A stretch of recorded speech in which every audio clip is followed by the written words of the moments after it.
రైతు కూలి కష్టపడి పండిస్తే పంటకి గిట్టుబాటు ధర ఉండదు. కనీసం గిట్టుబాటు ధర కల్పించలేని ఈ ప్రభుత్వం ఉంటే ఎంత పోతే ఎంత. ఈ రోజు కష్టపడి మళ్ళీ రైతు పంటను వేస్తుంటే యూరియా కూడా అందించలేకపోతుంది ఈ ప్రభుత్వం.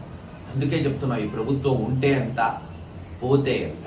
సంపద సృష్టించాలి అని ఎలక్షన్ ముందు చెప్పిన చంద్రబాబు నాయుడు గారు సుమారు 8,000 నుంచి 10,000 కోట్లు పెట్టి జగన్మోహన్ రెడ్డి గారు 17 మెడికల్ కాలేజీల నిర్మాణం చేపడుతుంటే మరి అటువంటి పెద్ద సంపదను ఈ రోజు తమ చెంచాగాళ్ళకి లంచం తీసుకొని అమ్ముకుంటున్నారు.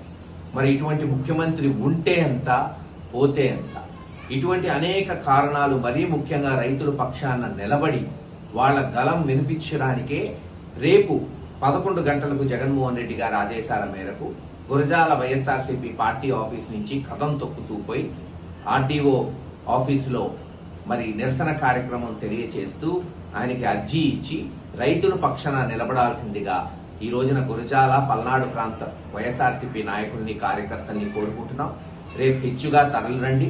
ముఖ్య అతిథులుగా పిండని రామకృష్ణారెడ్డి గారు, గౌతమ్ రెడ్డి గారు విచ్చేస్తున్నారు కనుక ఈ కార్యక్రమం జయప్రదం చేయవలసిందిగా కోరుకుంటున్నాం.